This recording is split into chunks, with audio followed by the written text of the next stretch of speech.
Hoje é dia 3/8/2022, 10 horas da manhã, em Franca, São Paulo. Um dia ensolarado, sem nuvens, 24 graus. Nós estamos realizando o culto cristão no lar e optamos, nesta fase, pela leitura desta obra. Universalismo Crístico. Universalismo Crístico é um livro profético. Trata-se do futuro das religiões, obra em que procura preparar a humanidade para uma visão espiritual do futuro. Busca consciente de espiritualidade em oposição à submissão atual religiosa que escraviza, ao invés de libertar. O universalismo crístico adota uma metodologia simples, uma metodologia filosófica, baseada em 3 alicerces principais. O primeiro deles, amor. Amor que, na concepção mais atualizada da compreensão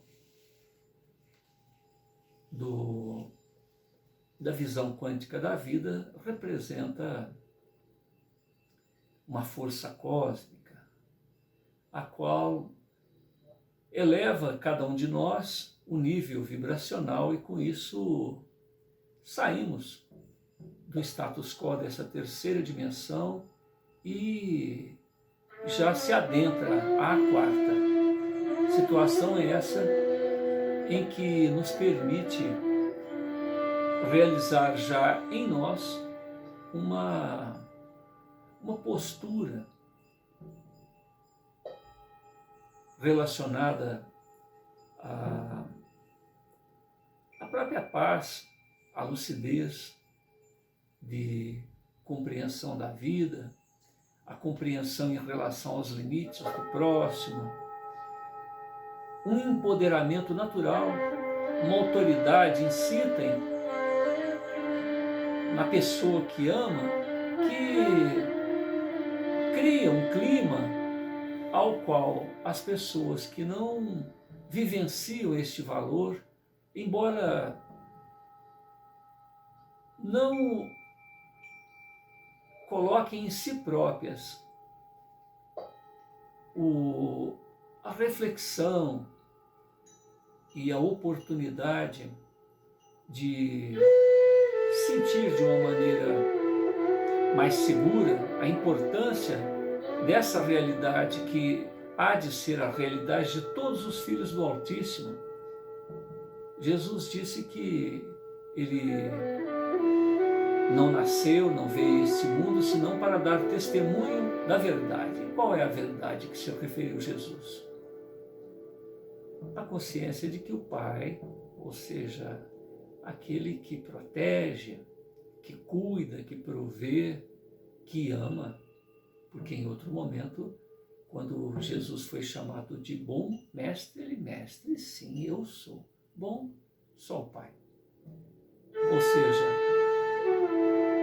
mostrou-nos que é justamente pela bondade do Altíssimo que ele próprio, o protótipo de homem de bem que caminhou sobre este chão da terra, estava aqui. Aquilo que eu faço, testifico o Pai.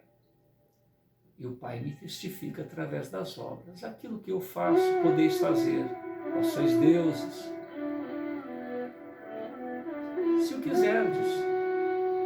Veja bem o quanto Jesus se empenha em nos mostrar o empoderamento do amor. Sejais um em mim, assim como eu sou um no Pai. Os meus seguidores, os meus copiadores serão conhecidos por muito se amarem. Amem-se uns aos outros tanto quanto eu vos amei. E aí ele faz um desdobramento a respeito do valor. Quando Jesus, em algumas oportunidades, procura mostrar a renúncia que ele fez para sair das regiões celestes para estar aqui entre nós. Um daqueles que simpatizava pela causa do Cristo, ao caminhar por um determinado local lá, Jesus o acompanhava pelas vistas espirituais, e quando ele chegou, ele disse o seguinte: quando você passava pela pedra tal e pela árvore tal, eu já o acompanhei, já o vi.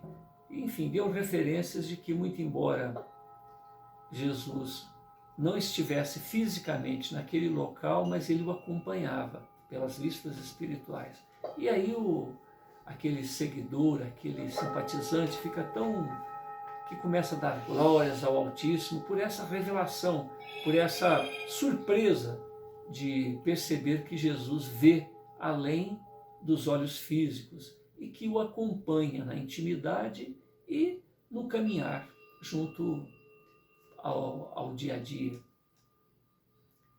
Ele disse: olha, você está pasmo porque eu te disse que você passou pela pedra tal, pela árvore tal, e se você visse das regiões de onde eu vim para estar aqui junto a vós, o que dirias? Ou seja, ele próprio mostra que o reino dele existe, mas o reino não é deste mundo, por enquanto.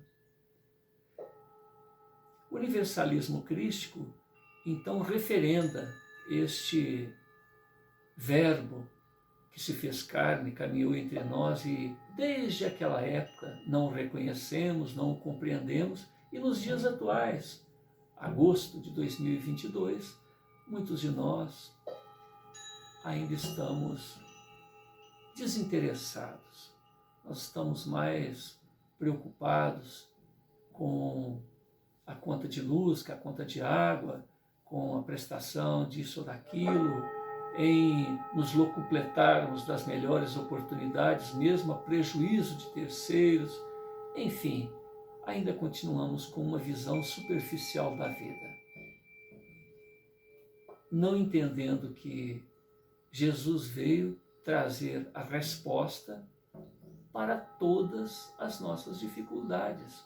Só há escassez porque alguns pensam dessa maneira. Se locupletam daquilo que pertence a terceiros.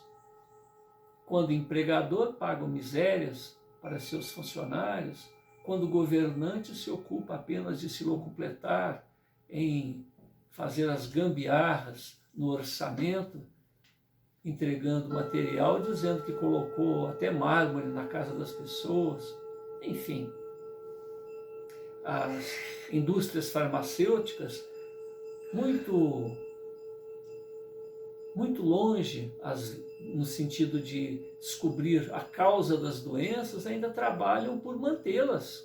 Se isso causa uma estranheza, basta lembrar quando Albert Sabin, após ter descoberto a vacina para que a poliomielite, para que a paralisia infantil não mais acontecesse, ele veio visitar este Brasil, coração do mundo e pátria do Evangelho. Nós estamos referendando a nossa própria terra.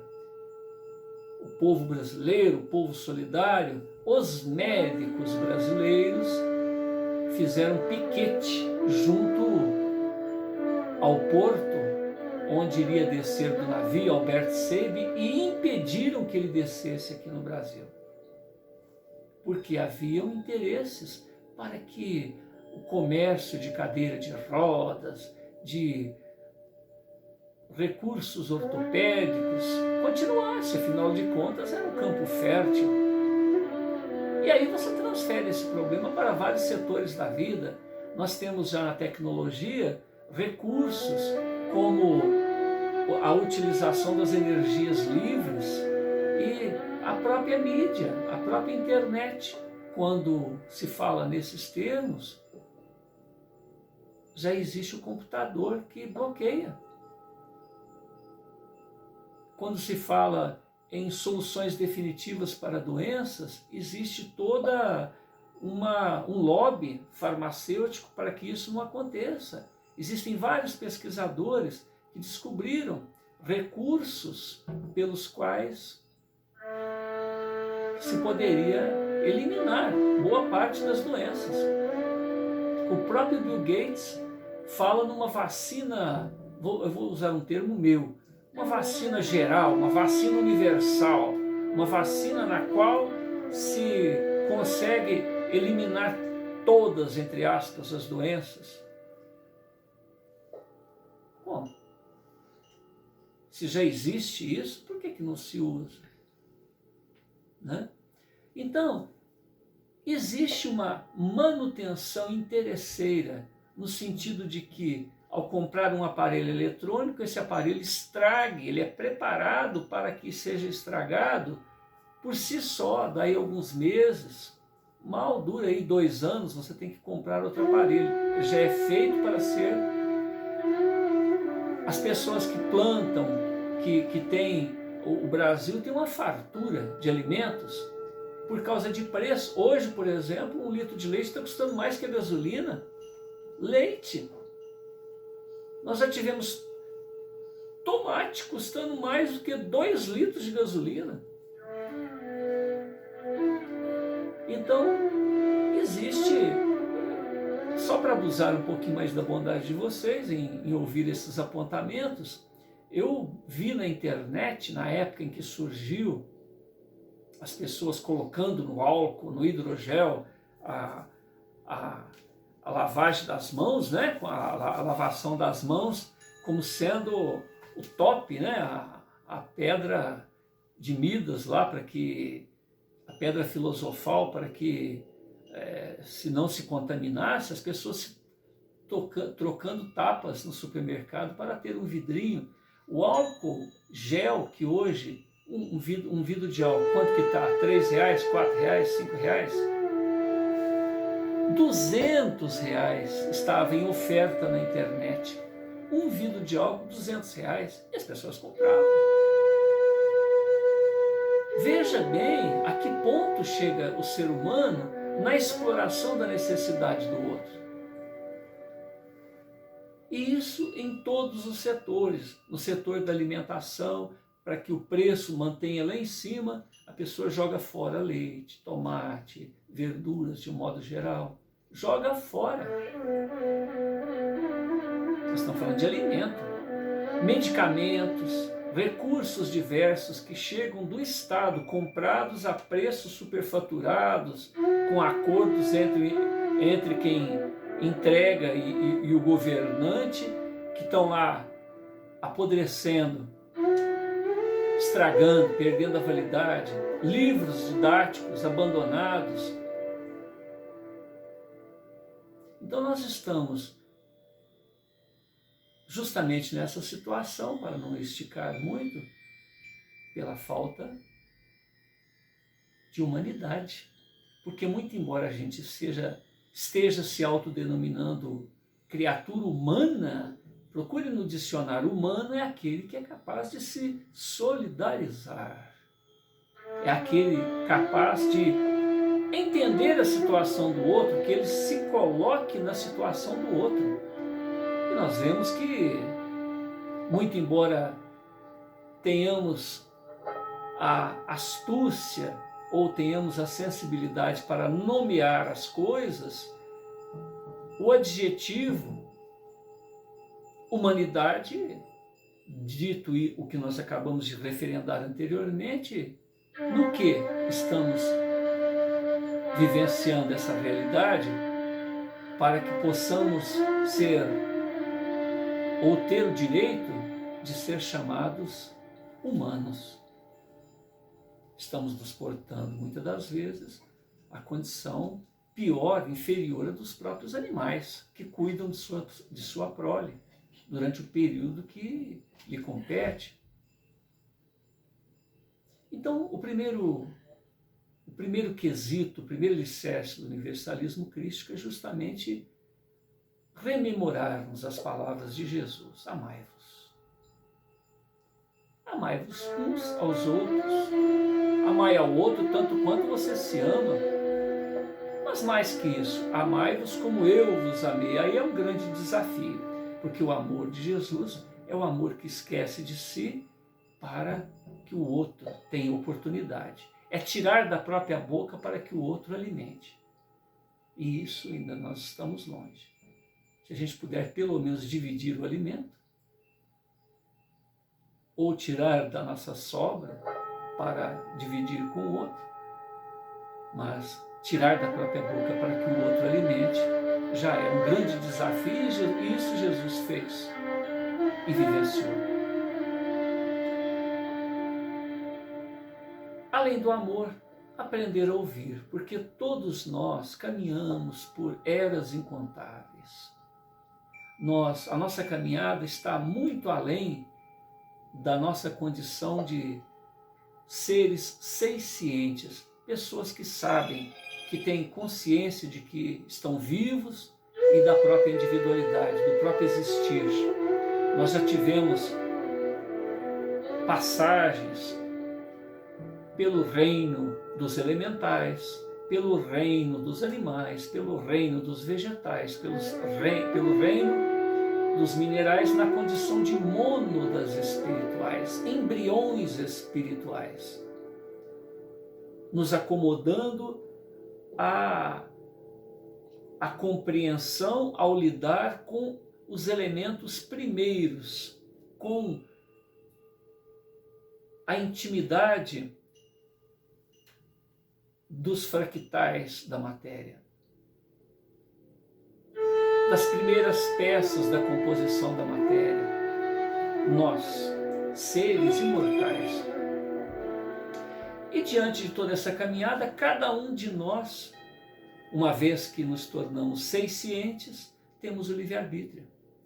Fazemos escolhas, muito embora haja um diapasão, haja uma bússola, haja um mapa dentro de nós mesmos, porque somos emanações do próprio autor da vida. Filho de peixe, peixinho é.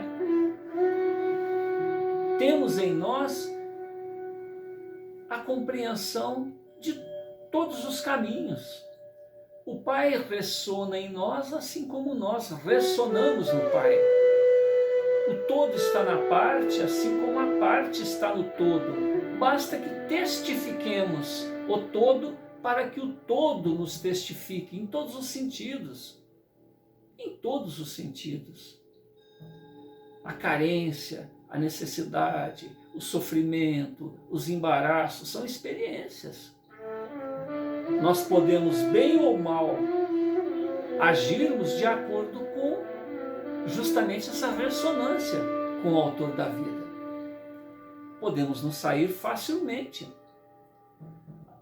No vídeo anterior, a gente colocou uma reportagem que fizeram com um indivíduo, uma pessoa chamada Eduardo Marinho. Ele conta que ele, inconformado com a situação social, com as desigualdades que existem nesse ambiente em que todos nós vivemos, ele resolveu sair da casa rica do pai, a semelhança do próprio Siddhartha Gautama, que fez isso, abandonou o castelo, abandonou aquela mordomia para o autoencontro. Eduardo Marinho fez a mesma coisa.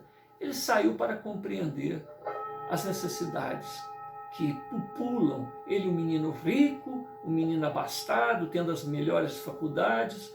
Na hora que ele sai, a primeira coisa que ele entende é que as pessoas não pensam, que as pessoas não têm acesso à compreensão das coisas, mas que as pessoas têm uma riqueza, cada ser humano tem uma riqueza que deve ser absorvida por aquele que para observar. Então, o segundo alicerce do universalismo crístico, o que faz parte ainda do primeiro alicerce do universalismo crístico, é justamente isso: sabermos prestar atenção, observarmos, para poder dar palpite, para poder pegar aquela experiência e agregar as nossas necessidades, e, se possível, se possível, se necessário, se oportuno, darmos também a nossa contribuição, dar o nosso palpite.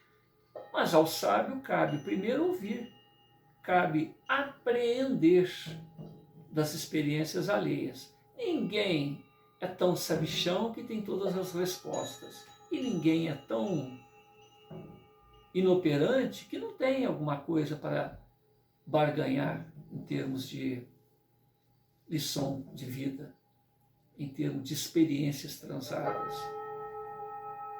Segundo alicerce do universalismo crístico é nos sabermos que, uma vez criados, que a graça do Pai Celeste nos ofertou de maneira irrecusável a imortalidade, acompanhada do livre-arbítrio.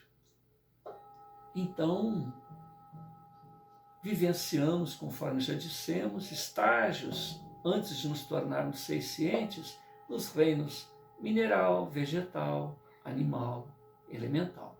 Mas uma vez seiscientes, estamos na posse do livre-arbítrio. Caminhamos e temos por referência a consciência, o vibrar junto à fonte criadora de tal maneira que nós podemos saber o que é certo e o que é errado. E optamos, há o direito nosso de escolhermos agir contrariamente às orientações dessa bússola, que é a consciência. E aí nós encontramos o educador maior, que se chama karma, aquele que nos coloca junto ao nosso bom tesouro, aquilo que fizemos de certo, mas nos coloca principalmente junto àquilo que fizemos ao outro, aquilo que não desejaríamos que fosse feito a nós mesmos. E aí temos que nos entender com a pessoa que nos perdoou, muito embora lhes causemos o prejuízo. Então temos que retribuir, temos que devolver, temos que compensar as dores e os embaraços criados àquela pessoa. E temos que aguentar, temos que superar, fazer de uma antipatia uma empatia junto àquelas pessoas que não aprenderam ainda a perdoar. Tiramos oportunidades, traímos,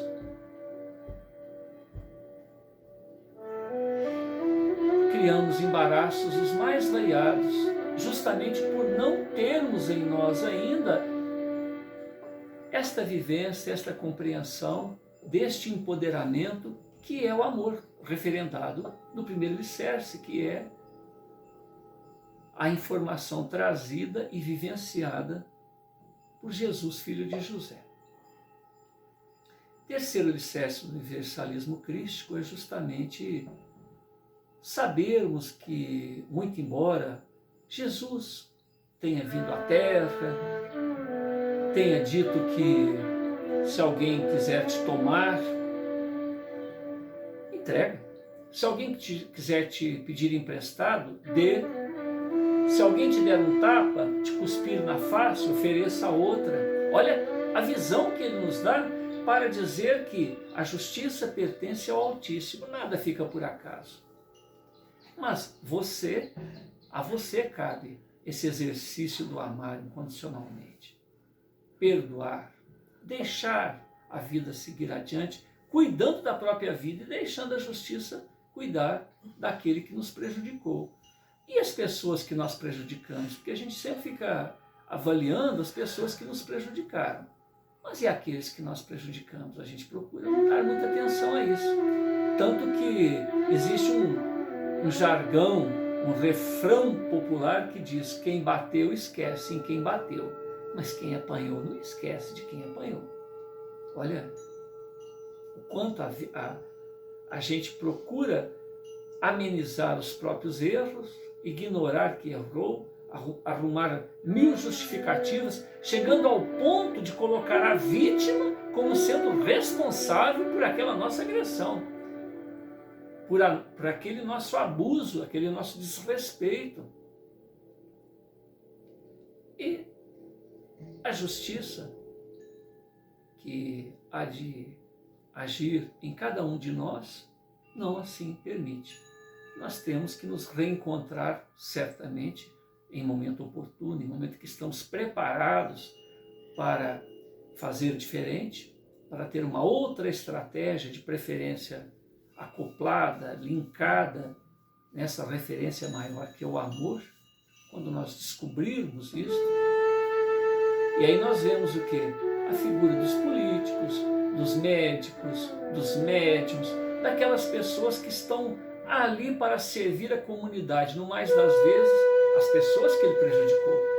E mais uma vez a gente cria novos embaraços por não estarmos nessa condição de humanidade.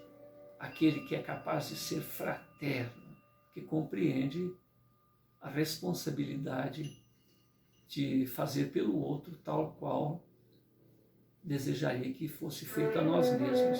Porque ninguém é bom o suficiente para ser autossuficiente em tudo.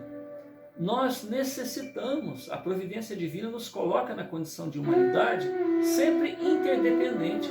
A humanidade só chegou onde chegou devido à ação solidária, a essa ação conjunta.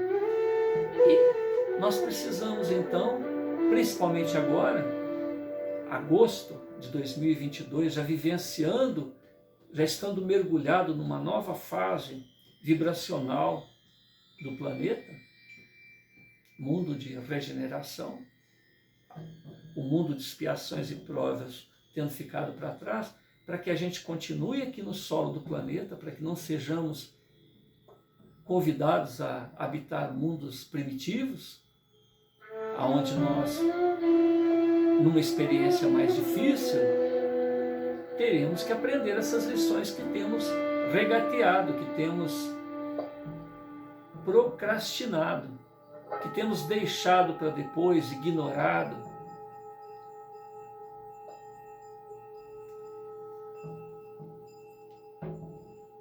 Numa segunda parte da obra, Hermes Trismegisto, através de Roger Bottini Paranhos, apresenta a história de um jovem, um rapazito de 17 anos, por nome Rafael. Rafael tem 17 anos, cabelos longos, figura esguia, leve, agradável, solidária, que lembra a mensagem do Nazareno de uma maneira expressa naquilo que ele é. Provavelmente porque se trata de um espírito antigo, muito embora o seu corpo tenha 17 anos, que tenha vivido em uma sociedade preceitos que somente estarão vigentes de uma maneira coletiva nos nossos filhos, nos nossos netos, nos filhos de nossos netos. Mas que hoje ele precisa apresentar esses conceitos, referendando esse modelo e guia da humanidade, Jesus, filho de José. Com isso, ele prepara, então, o pensamento da humanidade para o terceiro milênio, uma maneira de se viver onde cada um de nós é um vivencial. Ninguém cobra nada de ninguém. A pessoa avalia para si próprio aquilo que vai ao derredor, aproveita aquilo e, se oportuno, se alguém quiser o nosso palpite a respeito disso ou daquilo, então entreguemos a nossa experiência. Mas ninguém quer ser modelo para ninguém. Cada um de nós cuida da própria vida. E ele tem uma carreira meteórica tentando apresentar justamente esse conceito, universalismo crístico. Ele prepara um salão para acomodar 200 pessoas. No primeiro encontro, 35 pessoas ali estão, e ocorrem alguns embaraços naturais, porque ele propõe uma reavaliação de todos os conceitos espiritualistas, todas as correntes espiritualistas de até então, Lembrando que, junto às informações primeiras trazidas por inspirados prepostos do Altíssimo, aqui ou ali, desta ou aquela sociedade, o tempo, os seus sucessores foram enxertando conceitos temporais, hábitos estranhos que nada têm a ver com os valores ad eternum, e que esses rituais, paradigmas, preconceitos que são enxertados devem ser reavaliados por cada um dos profitentes. O que tem a ver isso com a eternidade, com a imortalidade? O que está me ensinando? Porque as pessoas se acomodam em colocar a moedinha no gasofilácio, cumprir ou esse ou aquele ritual externo e nada aconteceu. Ele vai sair dali do mesmo jeito que entrou. Né? Nós estamos, então, na página 287. Rafael, que iniciou a sua jornada 2 meses antes, falando para 35 pessoas, já acabaram de falar para 11 mil. E no dia seguinte a essa exposição estão ali, na casa de Rafael, Eduardo, Tadeu, Érica, reavaliando os passos e reavaliando os ideais que hão ainda de protagonizar. No sábado pela manhã, Rafael e Eduardo se encontram nos jardins da mansão de Rafael, conversando animadamente, aguardando a chegada dos amigos para se dirigirem à casa espírita. Tadeu os havia convidado para um trabalho de cura a alguns pacientes. Érica, sempre fascinada pela arte da cura espiritual, se ofereceu prontamente. O seu gesto generoso foi seguido pelos outros. Eduardo estava... Aliás, enquanto esperavam os amigos, Rafael falava a Eduardo: meu amigo, eu creio que o momento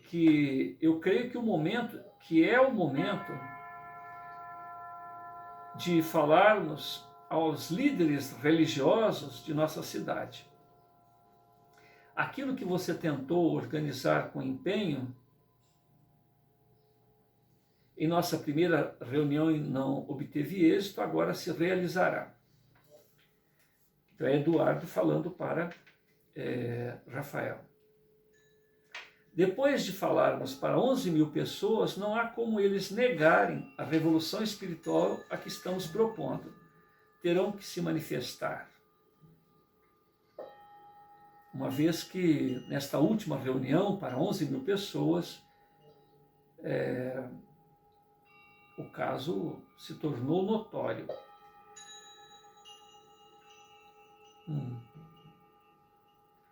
Eduardo então diz o seguinte: ainda mais que suas 2 exposições, Rafael, no ginásio do Ibirapuera, foram noticiadas nos jornais, com excelentes comentários, creio que essa deve ter sido uma ação positiva de nosso novo Relações Públicas, que insiste em manter sigilo sobre a sua identidade.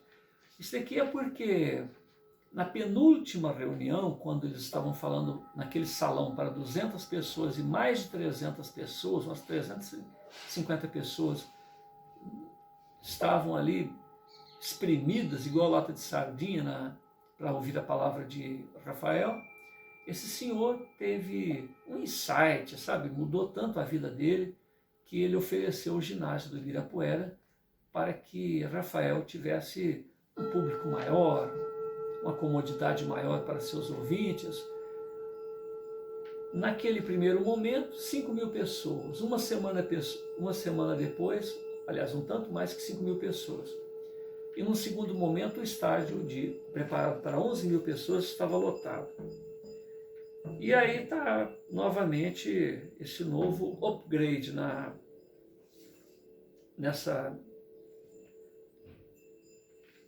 nesse ministério, nessa tarefa de lembrar a todas as religiões que, ao invés de serem tosqueadores de ovelhas, que sejam mestres ascensionados para que promovam ou permitam promover a cada um de seus profitentes uma renovação de si próprios, que é o objetivo de cada uma das lides espiritualistas que foram criadas.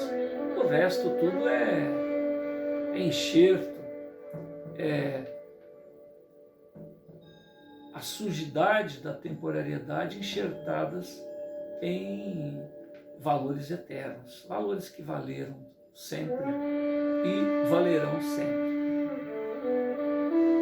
Os temas que são de interesse dos meios de comunicação hoje somente são assuntos policiais, futebol.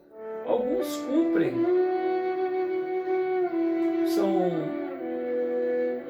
são meros formalismos que devemos nos empenhar a rechaçar.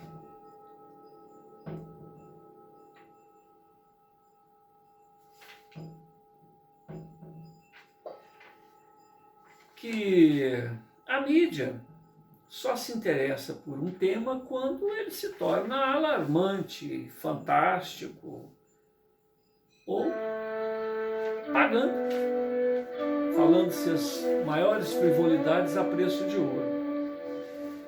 Eduardo sorri e diz: fique tranquilo, Rafael, a era nova ou a nova era está chegando na Terra e a sociedade em que vivemos será, em breve, um passado a ser esquecido. A imprensa só está atrás de audiência. Ela oferece ao público aquilo que o público quer ver.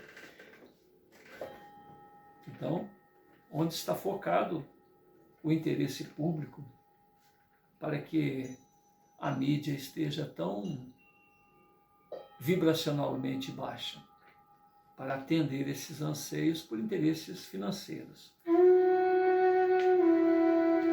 Portanto, não se deve culpar tanto a mídia só atende aos anseios da população, ao Ibope. Eduardo se levanta, respira e diz o seguinte: eu sinto que a humanidade do futuro será uma festa de luz, onde o amor, o respeito ao próximo, o respeito à natureza imperará.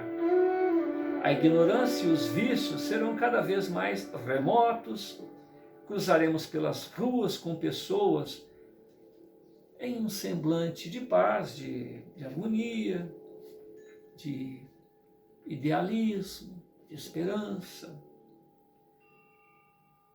Rafael, então, intervém. Sim, Eduardo, consigo ver o que você fala.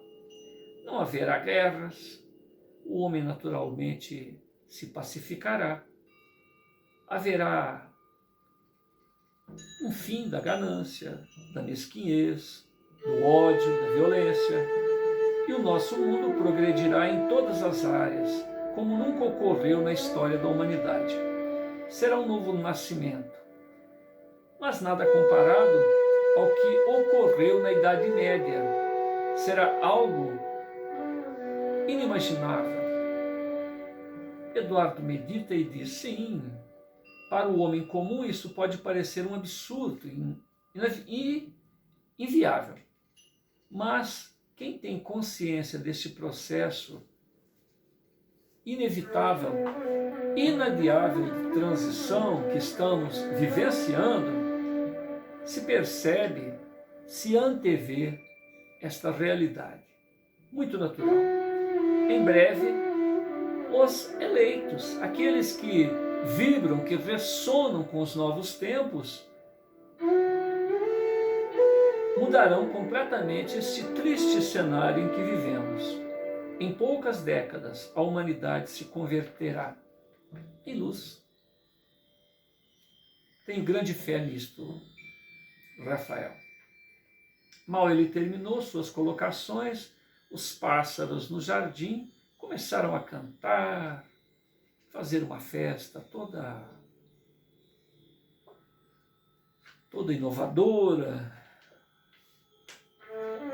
É como se a própria natureza quisesse participar daquelas vibrações, daqueles prepostos do mais alto que reencarnaram neste momento junto ao chão da terra.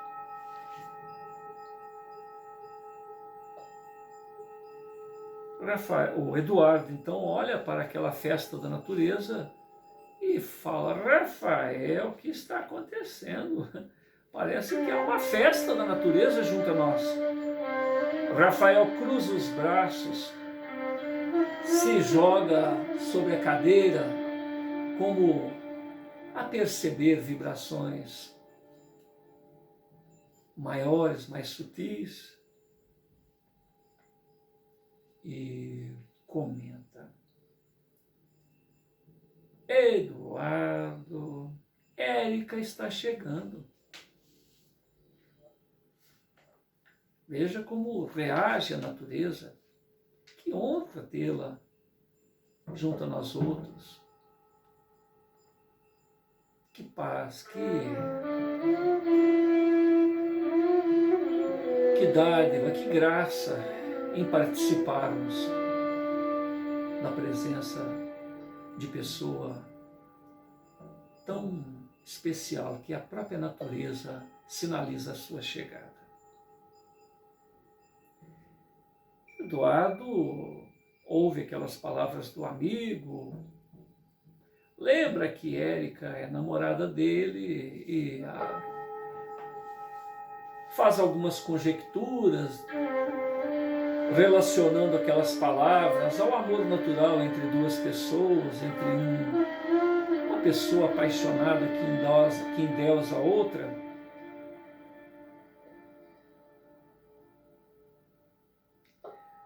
E faz um comentário: Rafael, eu não creio nisso. Se ainda fossem os cachorrinhos que estivessem banando os rabinhos para percebendo a chegada de um ser querido, de alguém que lhes acaricia, mas passarinhos, eles não agem assim. Rafael sorri e comenta: aguarde, meu amigo. Eduardo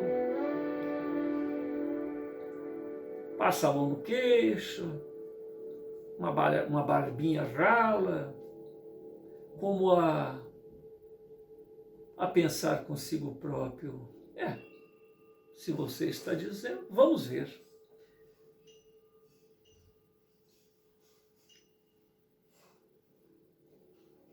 Érica, a menina que encanta os pássaros. Rafael então ri abertamente da desconfiança do amigo, das dúvidas de Eduardo, e faz um comentário: não só os pássaros, os meus cães também. Agora eles só querem saber dela, meu amigo. Quando Érica está aqui, eles esquecem até que eu existo. Eduardo senta-se ao lado de Rafael, dá-lhe um tapinha na perna. Também tem uma coisa, Rafael. Ela também encanta alguém que eu conheço e que está muito perto de nós aqui agora, né? Você, né? Não é isso? Rafael então silencia diante do embaraço colocado pelo amigo e, em seguida, olha diretamente nos olhos de Eduardo e comenta: Eduardo, eu amo Érica. Como a amo. Uma sinceridade, há uma sinceridade neste meu amor para com sua alma que mal consigo compreender. A ausência de Érica me causa dores, meu amigo. quando ela chega, ou quando está chegando, eu sou tal qual esses passarinhos aí, ó, sinto-me enlouquecido, e minha alma canta tal qual essas aves que você está aí presenciando.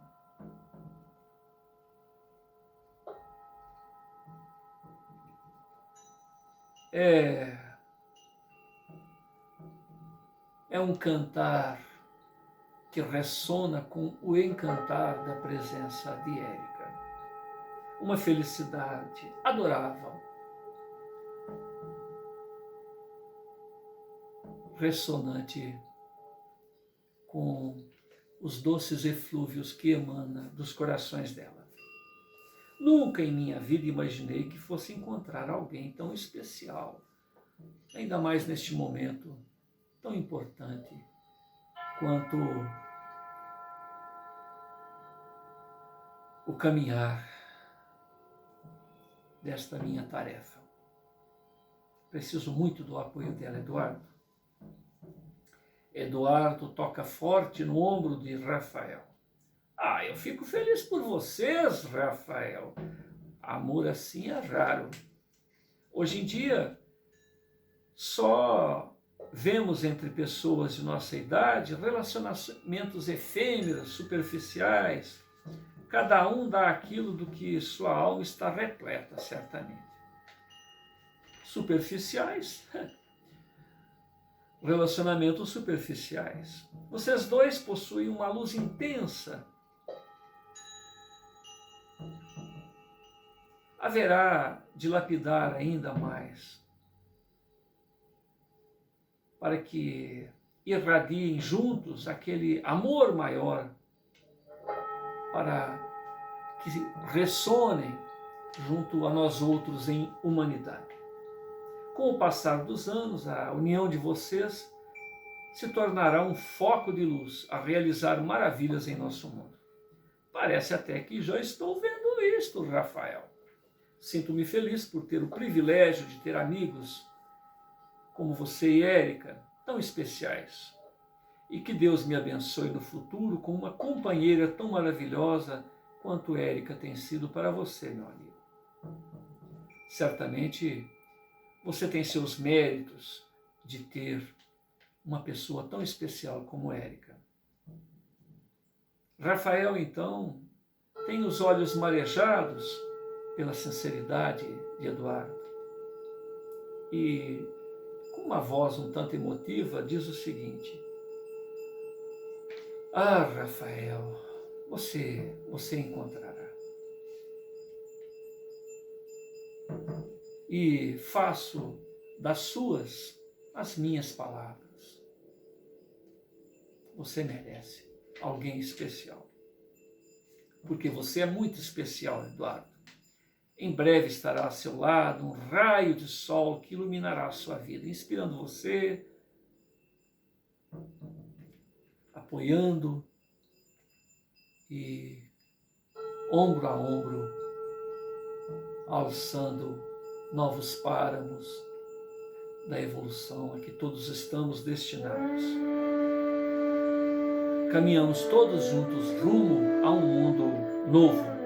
Estamos na Terra justamente por isso, para evolucionarmos, cumprirmos a parte que nos cabe nesta missão de amar, de se empoderar no amor e vivê-lo de tal forma que inspire os nossos companheiros, os nossos próximos mais próximos. Todos somos almas que sabem amar e que merecem ser amados. Compreendemos que em qualquer união exige saber ceder para conquistar espaços. E você é um sábio, Eduardo. Embora em um corpo adolescente, qualquer mulher o amará de forma única, porque você é excepcional, meu amigo. Os dois amigos então se abraçam comovidamente. Quando, para confirmação das palavras de Eduardo, logo percebem aqueles passitos característicos da linda menina de olhos verdes. Quando viram seus rostos para acompanharem a sua entrada nos jardins daquela mansão, uma luz dúlcida, cheias de amor, a cada passo, fazia com que a entrada de Érica naquele recinto fosse como que pela mente criado um ambiente de câmara lenta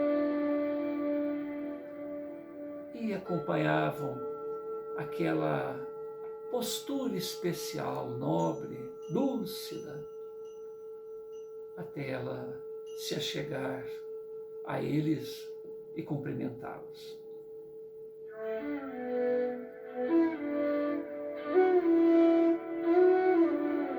Érica é realmente um anjo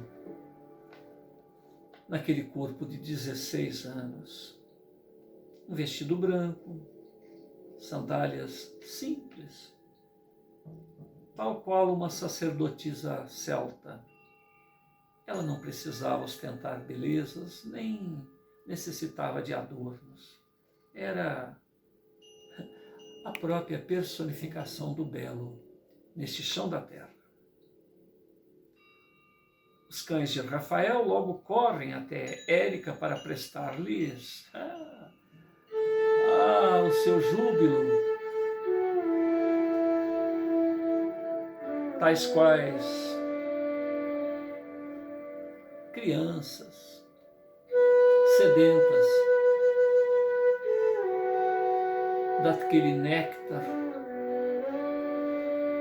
que estavam a vicejar na alma daquele ser divino.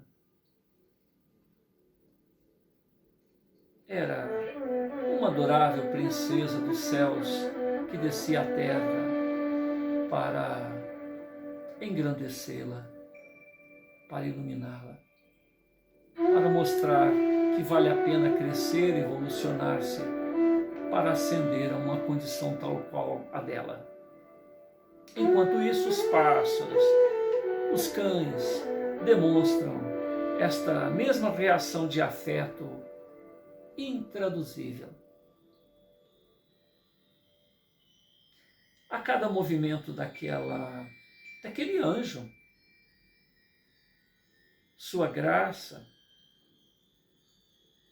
toda a natureza parece reverenciar, tal qual um balé, um uníssono que permitem que aqueles que têm olhos de ver, aqueles que dão tempo para observar o que vai ao seu derredor, conseguem reconhecer que algo de especial tem com aquela menina, que algo de especial ela tem a dizer e que há uma necessidade de que se aprenda para que possamos tornar melhores os nossos próprios dias. Érica, então, permite aquele deleite aos dois corações em diálogo mútuo agora. Rafael e Eduardo observam quando ela, de uma maneira sutil, empática, dúlcida, acaricia os cachorros, atende aos clamores de alguns pássaros que descem em seu ombro para que sejam acariciados por aqueles dedos ninfetos de Érica. alguns pássaros com seus filhotes descem junto aos pés de Érica. E é como que alguns pássaros mais atentos chamassem a atenção de outros mais desatentos, mais interessados em colher este ou aquele grão que estava junto à grama que atapetava aquele jardim. É como que se toda a natureza reverenciasse aquele ser de luz que adentrava aos jardins da mansão de Eduardo.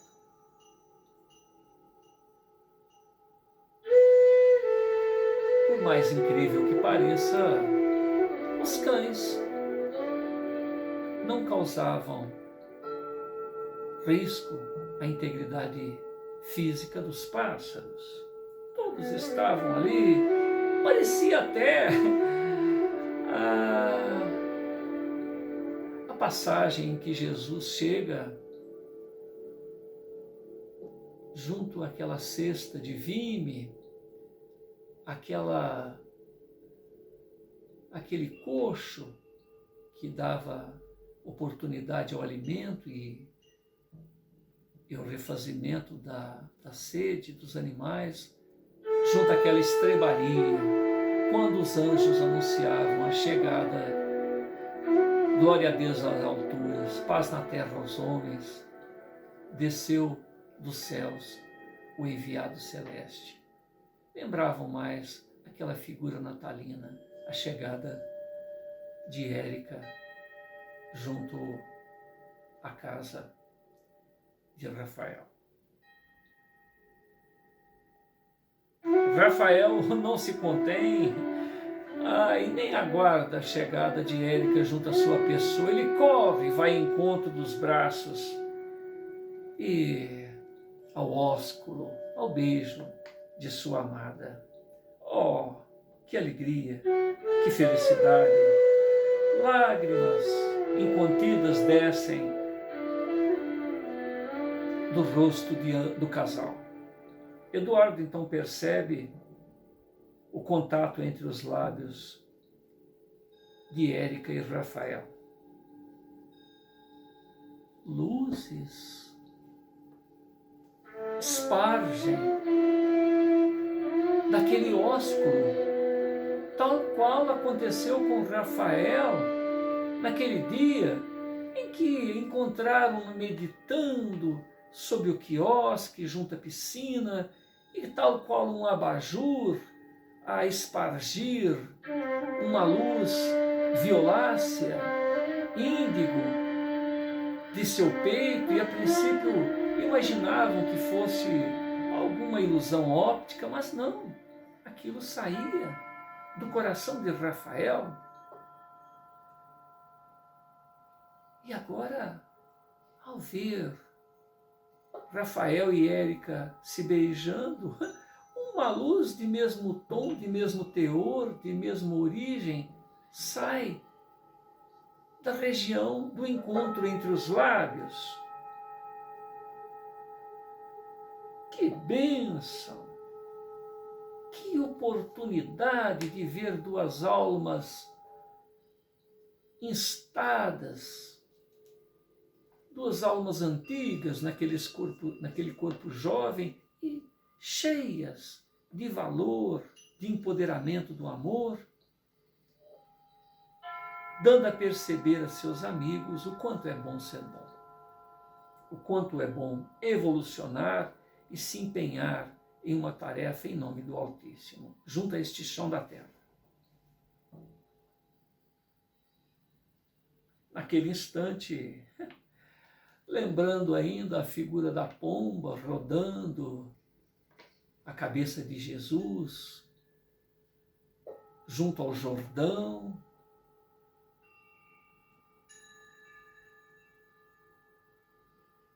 João olha para o céu, vê aquele passo a nível espiritual e ouve a voz do Pai: este é o meu filho amado, atendei-o. Ouvi a sua voz. E Eduardo olha para o casal e não espiritualmente, mas materialmente, enquanto os dois se beijam, os pássaros fazem festa ao redor da cabeça dos dois, sobrevoam, como a perceberem intraduzíveis vibrações que eles podiam perceber. Algo realmente belíssimo, difícil para a percepção das almas grosseiras, mas algo diferente, materialmente dizendo, estava acontecendo. Não havia como qualquer pessoa, por mais tosca que fosse, que não visse naquele cenário mais do que uma troca de eflúvios entre um casal. Havia, sim, um ambiente diferente. E a natureza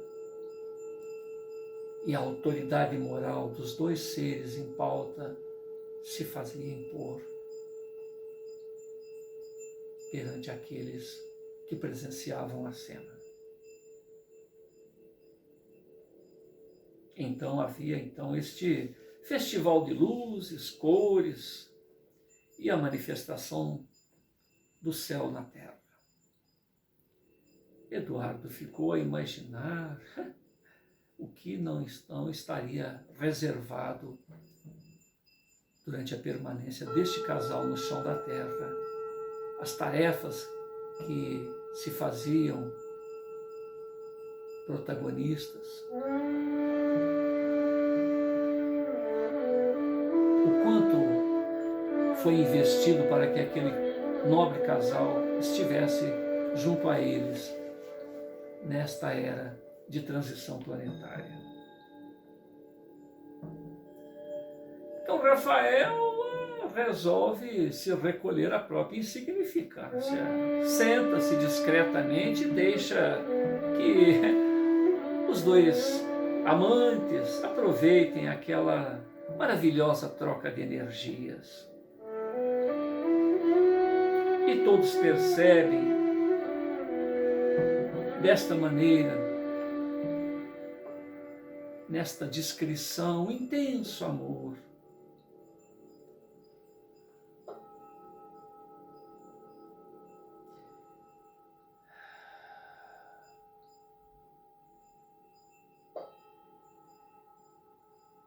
De alma para alma. Algo que não há distância que possa romper. O casal então fica ali trocando energias por alguns instantes, aproveitando aquele momento como se fosse o último, como se fosse imortalizá-los no próprio mundo íntimo. É algo que deveriam carregar o casal que se abraçava e aqueles que presenciavam aquele momento especial entre duas almas que realmente ressonam entre si e com a fonte do Altíssimo e com a fonte primeira.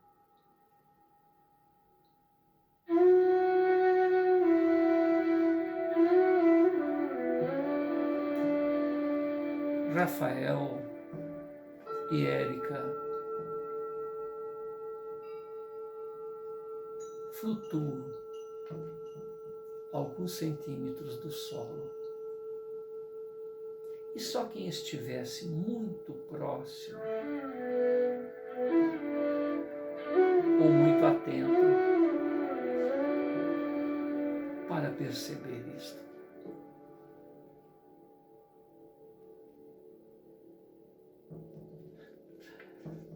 Uma miragem? Um efeito estranho da natureza?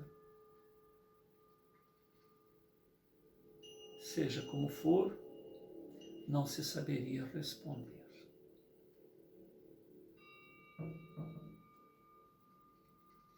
Tadeu e Laura chegam e todos então se dirigem à casa espírita.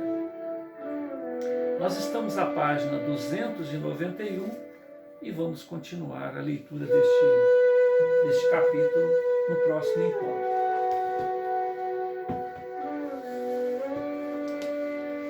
Senhor Jesus, gratidão. Hermes, Akhenaton, Ramatias, Roger Bottini Paranhos, gratidão.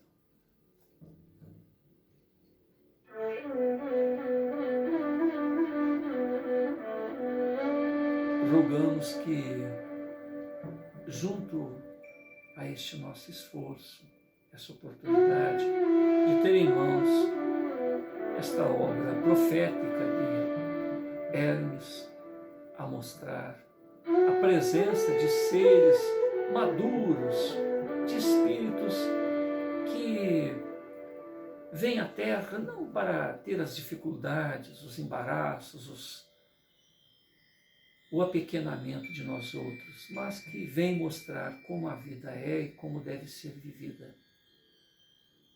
Isso de maneira natural, espontânea.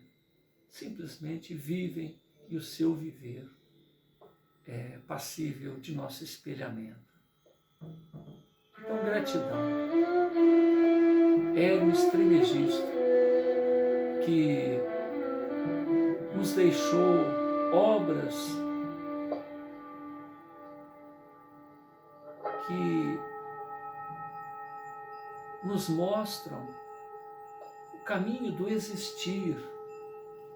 Deixou, quando na sua passagem pela Terra, aquela obra Kybalion, com as suas 7 leis herméticas que nos permitem compreender o porquê de nosso sucesso e de nossas dificuldades, dos nossos embaraços. Agora vem através do coração simples, receptivo de Roger, nos trazer 3 palavras: amar, respeitar, a vida é eterna, reencarnamos, estamos sujeitos a uma lei que nos acolhe a todos e nos permite refazer quantas vezes necessário até nos adestrarmos de boa mente, de livre e espontânea vontade, a política do reino de amor da fonte criadora. Que o evolucionar em todos os sentidos, em todas as expertises, em todas as inteligências que o homem possa nominar, seja sempre o status quo, seja sempre a nossa rotina, tais quais as crianças que se abrem para o novo, para seguir adiante. Esta é a meta, este é o tríplice aspecto que nos orienta esta obra, que nos orienta este que é o sábio de todos os sábios até então.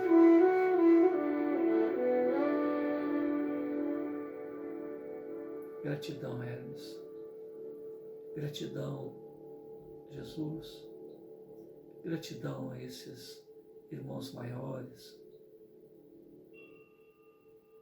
que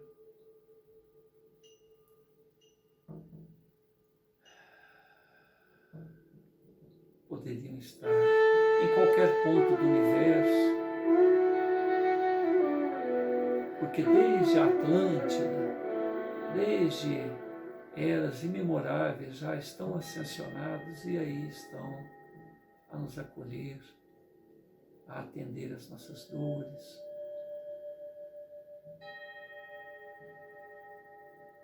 a referendar-nos a melhor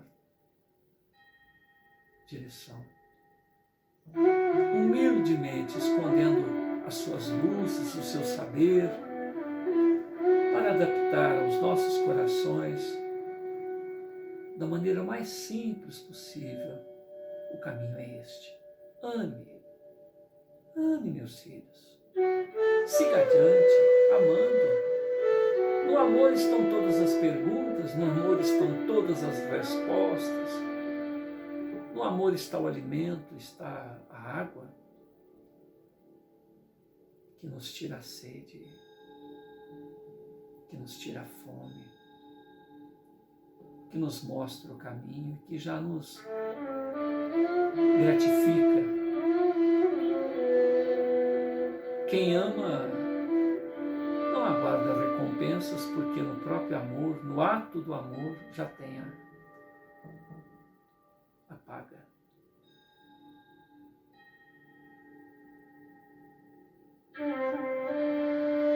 Rogo a todos os ouvintes, rogo a todos os espíritos superiores que socorram, que abençoem, que amparem, que mantenham o grupo Plataforma de Oração, um grupo todo especial que desceu à Terra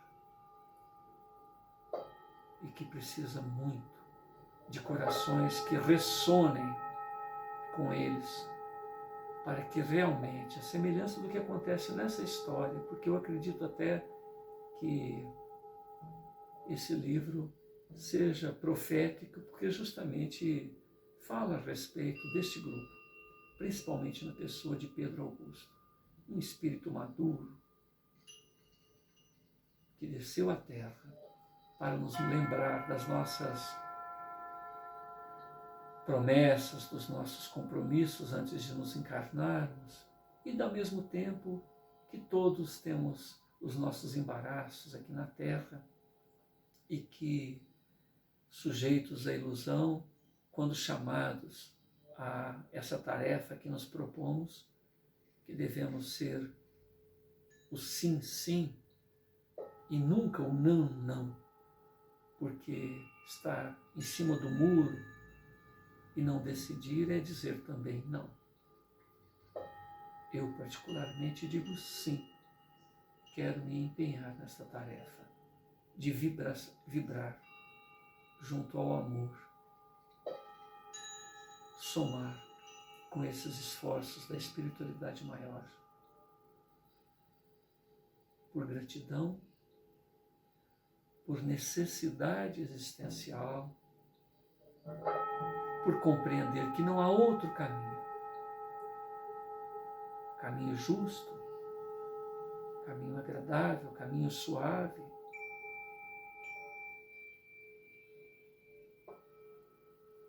caminho abençoado, que há de acolher a todos os filhos do Altíssimo, hoje e sempre. Muita paz a todos.